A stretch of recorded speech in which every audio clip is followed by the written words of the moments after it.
छोटे से शहर गोरखपुर की तंग गलियों में हर सुबह सूरज की पहली किरणों के साथ एक ठेले की आवाज गूंजती थी। टमाटर ले लो, आलू ले लो। यह ठेला चलाते थे रामलाल और उनके साथ होता था उनका 16 साल का बेटा आरव। आरव का जीवन साधारण था। सुबह पापा के साथ सब्जियां बेचना, दिन में सरकारी स्कूल जाना और रात को छत पर बैठकर सपने देखना। उसका सबसे बड़ा सपना था आईआईटी में जाना। लेकिन एक सब्जी वाले का बेटा जिसे ठीक से ट्यूशन भी नसीब नहीं, क्या वाकई आईआईटी तक पहुंच सकता है? एक दिन स्कूल में एक प्रोफेसर ने बताया कि आईआईटी की कोचिंग क्लासेस शहर के कोने में खुली है, जहां फ्री में तैयारी करवाई जाती है अगर बच्चा एंट्रेंस क्लियर कर ले।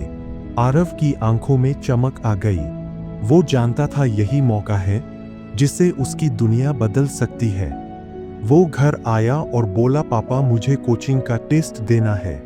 पापा ने थका चेहरा ऊपर उठाया, बेटा हमारे पास इतना टाइम और पैसा नहीं।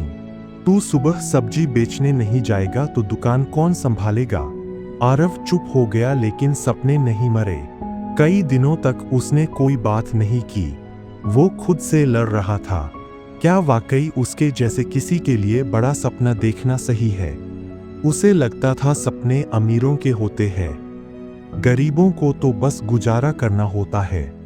एक रात जब बिजली नहीं थी और पूरा मोहल्ला अंधेरे में था, आरव छत पर लेटा आसमान देख रहा था। उसने मन ही मन कहा, अगर चांद सबके लिए है तो सपने भी सबके हो सकते हैं।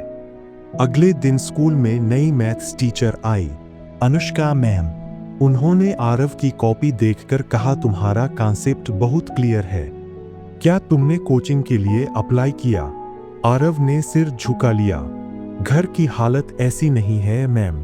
अनुष्का मैम मुस्कुराई, तुम्हारी मेहनत देखकर मैं तुम्हें खुद गाइड करूंगी। शाम को लाइब्रेरी आ जाना। और यहीं से शुरू हुआ उसका असली सफर। लाइब्रेरी की लकड़ी की बेंच, पसीने से भीगी शर्ट और अधूरी नींद। लेकिन आरव डटा रहा। रोज सब्जी बेचने के बाद वो लाइब्रेरी में रात 9 बजे तक पढ़ता। शुरुआत में दिक्कत हुई, किताबें समझ नहीं आती, आंखें थक जाती, लेकिन वो खुद से बस एक बात कहता, अगर अब हार गया तो फिर कभी जीत नहीं पाऊंगा। 3 महीने बाद कोचिंग के एंट्रेंस का रिजल्ट आया। आरव सेलेक्ट हो गया था।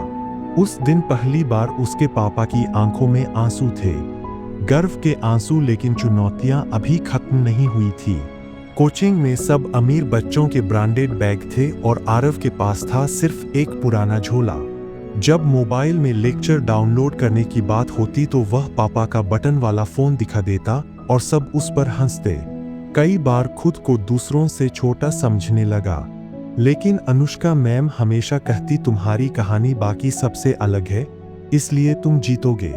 रात को नींद में भी सवाल हल करता था और सुबह फिर सब्जी की दुकान पर लग जाता। कुछ दिनों बाद आईआईटी जी का दिन आया।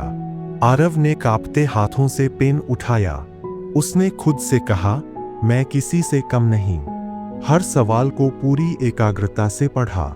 जहां फंसता वहां अनुष्का मैम की आवाज गूंजती, डर से नहीं दिमाग से लड़ो।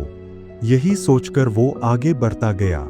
परीक्षा देकर बाहर आया तो चेहरे पर संतोष था। रिजल्ट वाले दिन पूरे मोहल्ले की सांसें थमी थी। और फिर मोबाइल पर मैसेज आया, ऑल इंडिया रैंक 432। पापा की आंखों में आंसू थे। उन्होंने आरव को गले लगाकर कहा, बेटा तूने हमारा नाम रोशन कर दिया। आरव को आईआईटी बॉम्बे में एडमिशन मिला। पहली बार हवाई जहाज में बैठा और जब क्लास में प्रोफेसर ने पूछा कौन कौन टॉप 500 से है, तो उसने गर्व से हाथ उठाया। वहां वो उन बच्चों के साथ बैठा जिनके पास दुनिया की हर सुविधा थी, लेकिन उसके पास था जज्बा, संघर्ष और सपने। 4 साल बाद आरव ने एक नामी टेक कंपनी में नौकरी पाली, लेकिन उसने फैसला किया वो गोरखपुर लौटेगा। वहीं एक कोचिंग खोलकर उन बच्चों को पढ़ाएगा जिनके पास साधन नहीं पर सपना है। अब वो आरव नहीं, आरव सर बन चुका था। उसके पास महंगी गाड़ी थी, लेकिन वह अब भी सब्जी वालों के बच्चों को गले लगाता, क्योंकि वह जानता था कि सपनों की कोई जात, हैसियत या रेट नहीं होती। हर नए बैच में वो एक बात जरूर कहता, मैं ठेले वाले का बेटा हूँ। अगर मैं कर सकता हूँ तो तुम भी कर सकते हो। बस कभी हार मत मानना। अब आरव के पापा सुबह सब्जी नहीं बेचते। पूरा मोहल्ला कहता है, यह देखो हमारा लड़का जिसने गोरखपुर का नाम ऊंचा किया। आरव की कहानी इंटरनेट पर वायरल हो गई। The boy who never gov up. Moral, कभी हार मत मानो। हालात कितने भी मुश्किल क्यों ना हो, अगर सपना सच्चा है और इरादा मजबूत तो एक ठेले वाले का बेटा भी IIT पहुंच सकता है।